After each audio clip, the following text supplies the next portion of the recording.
Hello and welcome to State Matters. I'm your host, Matt Muratore. Today I have two very special guests.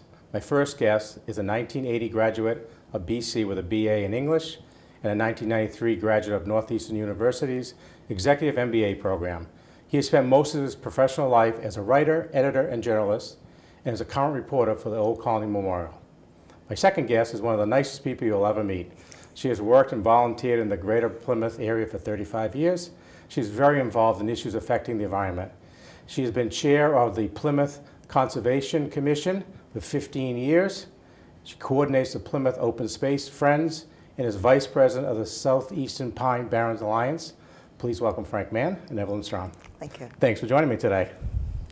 Great to be here. I want to start off by just talking about just a little bit more about each one of you. I didn't realize you graduated from Northeastern. I'm a graduate of Northeastern as well. I knew I liked you for a reason. Yeah, Talk a little bit about yourself. Well, I had the opportunity when I was at Mass General as the editor of the Journal of Nuclear Medicine. I saw believe it or that. not. That was interesting. But is that why you have such a passion for the nuclear waste plant? it was actually very different. Yeah. I mean, the only common issue they have in terms of nuclear things is waste, probably. But it was just a plant. Yeah, it was just a professional environment that gave me the opportunity to get a graduate degree, and I probably shouldn't have gotten an MBA. It's not exactly my cup of tea, but that was the opportunity for me, and I took advantage of it. Yeah. So it was a great time, great experience, but I probably would be better suited to an MFA or something. I don't know. But no, yeah, that was long ago, and but I've been living in Plymouth for over 30 years now, so I'm a half townie, I think. You are, yeah. So came finally accepted.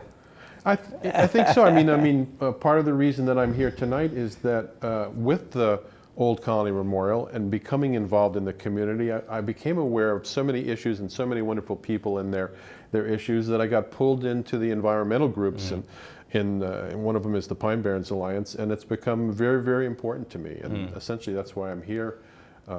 With a completely different hat on. Yeah. Although sometimes the two mix in a nice way. They do, yeah. But personally, I want to thank you for the job you've done in the Old Colony, though. Since you've come to this, selectmen's meeting when I was a selectman, and the reporting that you do, I think it's very important for the people to get the information. I think you've done a very good job over the years. I hope it's not a dying thing that there's coverage like that. Absolutely. The newspaper world is changing, but. I'm a wonk. I love to go there, and even if I was doing totally other things, I'd love to be the guy that sat there during the selectmen's meetings. Yeah. And you live in Plymouth. You got a couple of kids too, right? Yeah. I have two boys. One of them is 32, and the other one is 17, going on 17. Yeah. And actually just graduated from Plymouth South, and is going to go to college in the fall, and who knows what. And my wife is a retired teacher, 35 years at Governor Winslow Elementary as a special needs teacher in Marshfield. Good for her. So she's retired and dealing very well with that. Yeah, I bet, huh? Yeah. Evelyn, tell the folks who you are. Well, I grew up in the West. I think that's where I developed some of the my... Berkshires or further no, west? We're talking like the Pacific Coast West. People from Plymouth will think the Berkshires, so you got to be specific. Let me rephrase this. I grew up in the Pacific Northwest, spent my summers on a ranch in Idaho, and I think that's where I learned about nature and a real appreciation for it. I came east to go to college, went to Harvard, and stayed on the East Coast ever since. I had a career in social services. I have a master's in social work and social policy. Worked in state government here in Massachusetts for many years. What did you do in the state government? Well, my last job was deputy commissioner for the Department of then Social Services. Oh, okay. Used to be the area director for the Child Welfare Agency here in Plymouth. Okay, so I didn't realize that. Worked for MSP. That's why you're so nice. I mean, you're the one of the yeah, nicest because I people used to in take Plymouth. people's children away. Yeah, that. But you do it. I bet you did it with But a I smile. did it with a smile. Yeah, I'm sure you did. I'm sure you did. So that brought me to the Plymouth area, and have next door neighbor of Miles Standish State Forest, and got really interested in what's happening in this area. Yeah, you've been a great advocate for them for as long as I can remember. Yeah, so thanks. Let's get into a little bit about the. We talked about the Barrens Alliance. Let's talk about the Mass Coastal Barrens Alliance and the your organization, and just touch upon that a little bit. So I think I said that I was a next door neighbor of Miles Standish. So about 10 years ago, there was a group forming that I was part of called the Friends of Miles Standish State Forest was really interested in learning about where I was then living, and discovered that pine barrens, that the Miles Standish State Forest is a prime example of pine barrens, which means that it's not barren at all. And who knew that? Especially, I mean, I think it's a real misnomer given how many. Explain what pine barren is to So people. it's an ecological area, the coastal pine barrens, that is defined by the plants and the soils here. Okay. There are only like 3 existing still in the world. The largest one's in southern New Jersey, but we have the 2nd largest. And getting involved with Miles Standish State Forest, realized that that was only just the tip of what really the pine barrens consists of. It's much larger than just the forest. And so formed this other group, the Southeastern Massachusetts Pine Barrens Alliance, trying to conserve what we have of this rare ecological system that goes from Kingston all the way out to Provincetown and over to like Mattapoisett. So it's a large area, and we need to save it because, as I said, it's not a barrens. There's beautiful things to look at, but there are also over 79 endangered species in this area. So we know and these about, are species such as plants? well, I think everyone knows about, in the Plymouth area, about the piping plover. Yeah, sure. But there are a lot more. I mean, Yeah, we've sure. got we have some mammals. We've got rabbits, and New England cottontail rabbit. Red-bellied cooter, which has become Sure. quite the cause celeb, and then there are I've little seen ones. your tweets on that. There are yeah, little yeah. ones. The pine barrens, is it dagger moth? You know, the little moths, little insects. You know, plant species. Yeah, I think Plymouth gentian, this pink flower that grows in the ponds around here that's really pretty, only grows in the ponds in Plymouth and a few on the Cape. right? So it really is a very special place, and Yeah. one that's worth learning more about and preserving. Sure. So And the structure of the organization, is it a 501c3? it is. It is, okay, okay. And I know you have a lot of volunteers. We could always use Yeah. more. You have a wonderful website too. What is the website? So if people go, so that's the Southeastern Massachusetts Pine Barrens Alliance.org. .org, yeah, it's a I great, think you can even great, put in SEMPA, SEMPBA.org. Yeah, Get to okay. the same site. yeah, it's a great, for those of you at home watching it, just look at the website. It's a wonderful website. Yeah, it does you talk got about- yeah, I'm you sorry. get a lot of events too that you do there. Well, we have, I think we're trying, as I said, to preserve the pine barrens, and doing that through education and helping people appreciate where they live and what they can see here. But it's also bringing together, as we said, it's an alliance. So there are a number of conservation groups in the Plymouth area and on the Cape, and it's bringing them all together to say that, you know, one voice, like if instead of like a lot of different people speaking, that if you can come together and speak with one voice, it sometimes is louder and people can hear Yeah, that sure, more. So that's Yeah. the alliance piece. We're working hard on bringing, you know, like having a regional presence. But it's also, so there's like sort of this macro level where you're trying to talk about policies and land acquisition and preservation. But it's also about people having fun and realizing that the reason that you want to have the pine barrens is not just because there are moths and flowers and maybe a rabbit and a turtle, but because you can have a really good time there. Sure, And so that's sure. why we do Pine Fest in May, which is we have like over 1,000 people It's a great come. event, Yeah, yeah, it's a great event, yeah. with lots of games and opportunities. Watch Frank make charcoal. And watch Frank make charcoal. Yeah. Right? Or watch Frank not burn the forest down. Yeah, right. And we have something called a moth ball, where people Yeah. can come and learn about moths and. Yeah, you just had that event. Yes, Yeah, that's great. yeah, That's so great. that's, That's uh, great. that's good. And I know recently you folks met with, I know you were there, Frank, you met with the DCR commissioner, was kind enough to come down and spend a couple hours with you folks. We've always Talk had about that Discovery Center. Well, you're we've looking to do. also always had a great relationship with the DCR because we do a lot of our events and things, and we have an eye toward the state forest as the core of that habitat we were talking about, that ecosystem. So Charles and Evelyn, that is Charles Heller and Evelyn, came up with the idea for a Discovery Center, another educational element that would begin to awaken people to the value and the beauty and the species of the forest. So for a long period now, 6-7 years or so, we've been working on developing this Discovery Center. And there are Discovery Centers similar to this in many pine barrens. There's the major one in the New Jersey Pine Barrens. There's one in the Albany Pine Bush, they call it. But it's a winning concept. It's a notion of, instead of people coming into the forest and going to their little cubby or their little campsite and doing whatever they're going to do, they would enter the forest essentially through a Discovery Center and be introduced into the ecological and the historical and other elements that really would make them appreciate the value of it. So it's a very winning concept, and for the last 6-7 years we've been working to try to get it developed, to try to get the design of it and the funds for it and all sorts of things. And we've recently made some really major leaps forward. One of them was last year we completed the preliminary design with the Boston Architectural College. They actually provided professor and students that worked for 2 semesters on creating a design for a specific site on Barrett Pond. I always call it Bartlett. Barrett Pond, which is near the headquarters. So that was a major step forward. We have schematics, we have a design of what it could look like, we know where it should go, we've gotten permission there.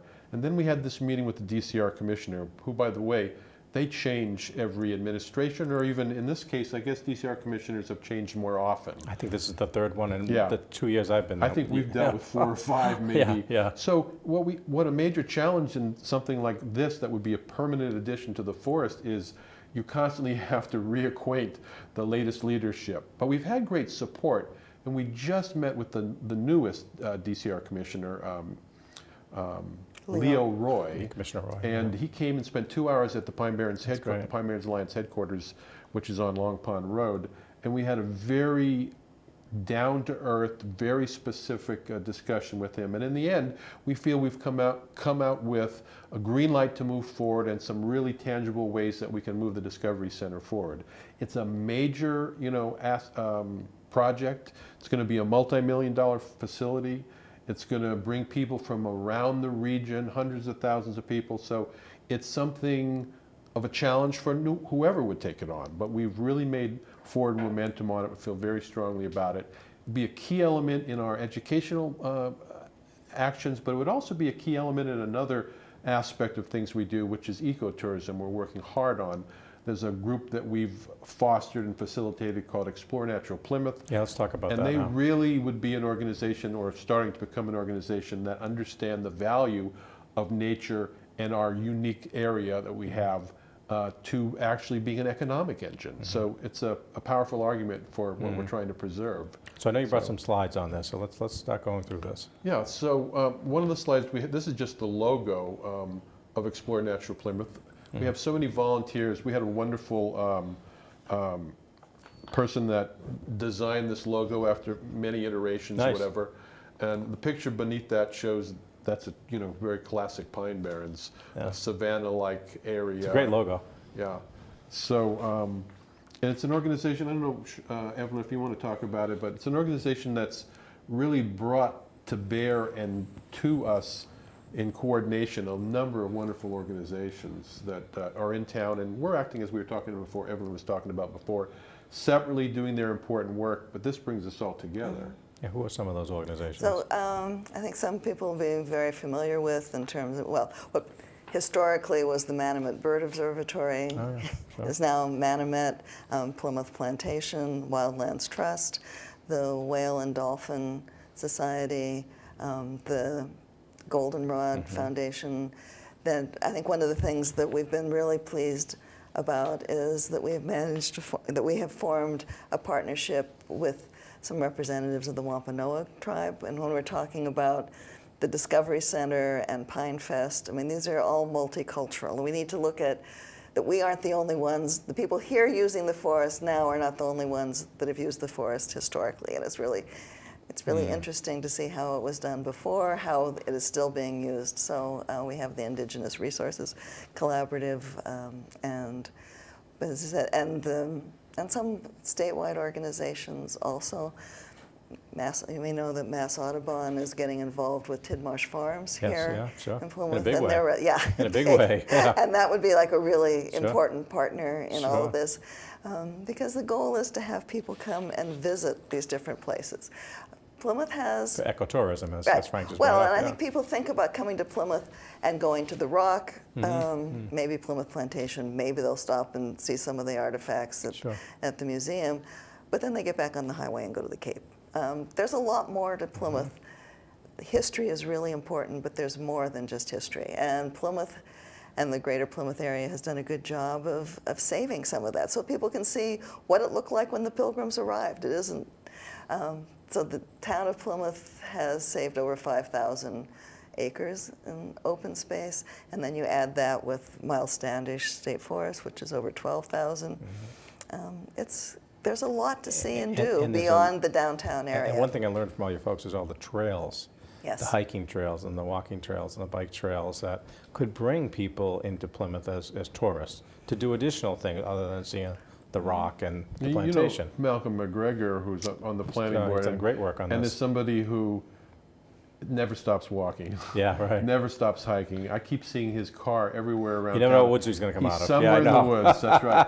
But he's done a really good job at He beginning has. to unify the trail idea. And overall, everybody understands, I think now, or at least has been aware of the attempt to essentially link all sorts of places in town that people know with the inner Plymouth, the woods, the forest, the Town Brook Trail, get those people moving through the entire town. And one of the benefits, I think, I mean, ecotourism, people understand the general notion of it, but as we're going through in town, as you know, this real struggle with the failed sewer system, what you're really looking at there is a continuing challenge when you have infrastructure. When you have roads, you have to rebuild them. When you have sewer systems, they last so long. When you have woods and forests and species, if you preserve them, it's pretty much in perpetuity and very low cost, yet it will bring people to town, fill up hotel rooms, start bed and breakfasts. It really could engender a completely new and powerful economic engine. And I think people are beginning to see that, and that's part of what we're working on as well with this. Yeah. And it's not just Plymouth. I mean, so we're talking about It's trails in Southeastern, Plymouth, yeah, it's all around. but there are trails that connect with trails in Kingston, in Carver, in Wareham, in Bourne, so that there's really an opportunity for people to do some major outdoor activities and bike trails. I mean, there's Biking is really a big it's thing huge. already. Yeah, sure, so Yeah. Yeah, having good. those trails. So what's the next slide you have here, Frank? Let's see, that was participating organization. One of the things we have here is, and we just mentioned, but the economic benefits, I think you're more familiar with that, the numbers, but the economic benefits are real. I mean, we already say, one of the things Ken Tavares talks about a lot is that we really have become a tourist town, absolutely. this area.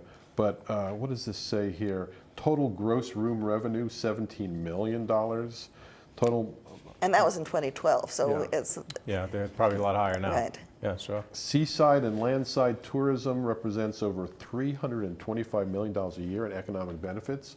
And again, these are for largely day trippers, people that come and go. When you get them to stay a little longer and they go to the restaurants, their bill goes up and our benefits I remember go Dennis up. Hanks, you both know, former Yeah. chamber chair president, and he actually used to say that all the time. If you could add one more item to the town of Plymouth that will keep people here overnight, another night, every year. If you Right. can add something, and this is great to be Yeah. adding this. Well, and the other thing is that it's not just downtown Plymouth. Right. This is an opportunity for Sure. growth in some of the villages. This whole village concept, like let's include them Sure. in tourism, so that there could be bed and breakfast. And they've been hungry for that for a while. Yeah, yeah. There are restaurants Sure. in Cedarville and Manomet that people Sure, would go to yeah. because there are, well, we mentioned Tidmarsh Farms in Manomet. There are other, Ellisville Harbor. I mean, if you get people, Centerville Preserve, if you get people out to these places, then they're going to be shopping or staying at bed and breakfast or whatever. How do you get the word out to people? How do they receive the word of In what some way, we're this doing is here? some way this is a mind change. It really is, especially in New England. I don't want to call it complacency, but it's something close to that. That people think of New England as a specific attraction for specific reasons, quaintness. The white church in the common area, history, in the Revolutionary War, Boston, things like that. So even the people here don't think of us as having these other attractions, especially ecologically, environmentally. And as we were saying at the outset here, not only are there 80-something species, state-listed species, some federally listed species, but this is almost a rare environment compared to a lot of other areas in Massachusetts. We have a woman, Irina Kaitis, is that the pronunciation? A botanist, formerly of Russia, Soviet Union, I was going to say. Showing your age. who recently did a study of the Six Ponds area, trying to evaluate how many native species there were versus non-native or invasives.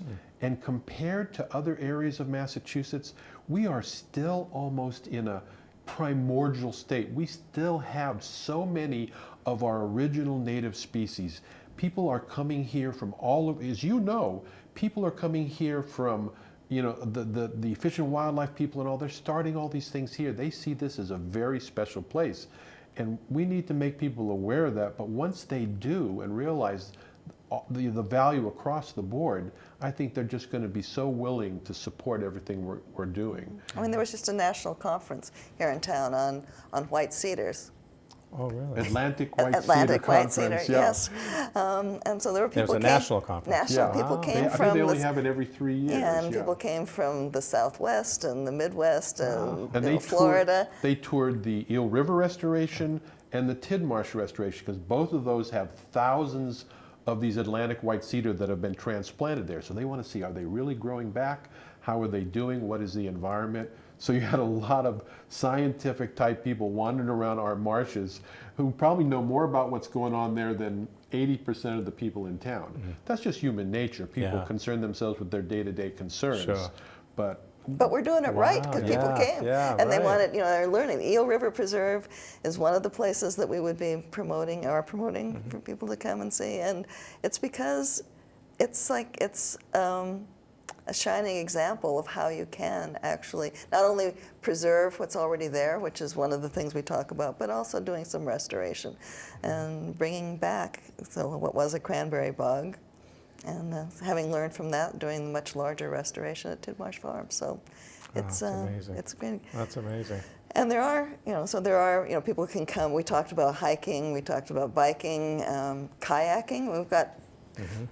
We used to say there was one pond for every day of the year in Plymouth. It turns out there are more than that. So. Oh, there are 430. Right. How do we know for sure? Did somebody go count? Yes, they did. Is that right? The David Gould's department has recently, that. you know, they were doing a lot of water quality things on some of the larger ponds or the ponds where a lot of people are, and they came out with this figure. So it's well beyond one a year.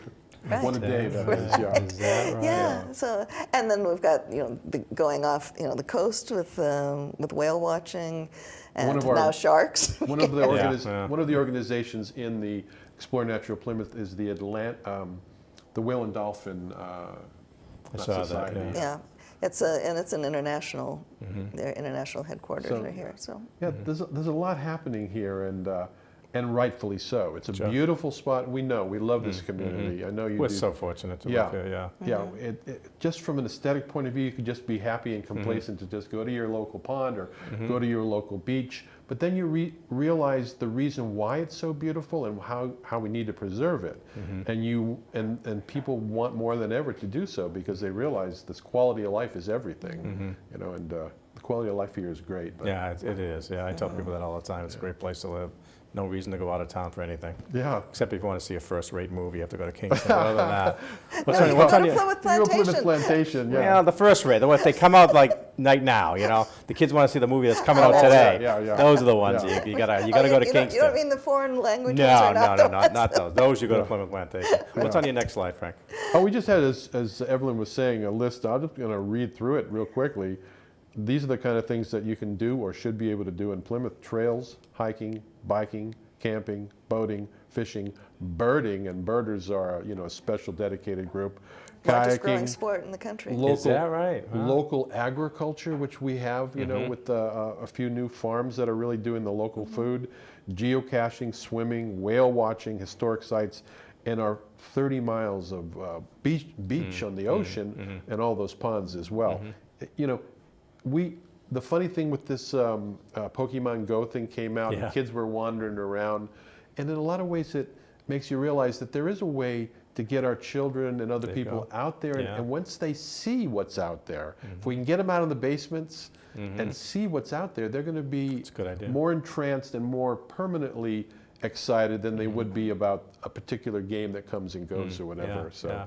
So That's these the way to get them to explore Plymouth. So right? these Yeah. places exist. I mean, they're there all the time. We can go see them. But there are also activities that take place. I mean, Wildlands Trust does a lot of walks, guided walks and lectures. There are lectures at Manomet. There are lectures, I mean, Tidmarsh Farms has done some really good presentations, and with Mass Audubon coming in and They're a looking great to group. doing Folks like from a Tidmarsh are lot a more. great group, Yeah, yeah. The Friends lot of more. Miles Standish, Yeah, which yeah, Evelyn and yeah. Charles started. Yes. And they just celebrated their 100th birthday. Right, yeah. It was a The great Forest Inn, celebration. But yeah. Evelyn and Charles started the Friends of Miles Standish, and they provide, still to this day, so many wonderful hikes and events. I mean, they had an owling thing just the other night. They're providing lectures during the centenary year. There's a wealth of activities outside of the basement, outside of the home, outside of cable TV. So one of the events that when we talk a lot, I mean, Plymouth is known for Thanksgiving. So that was based on the harvest of the Wampanoags.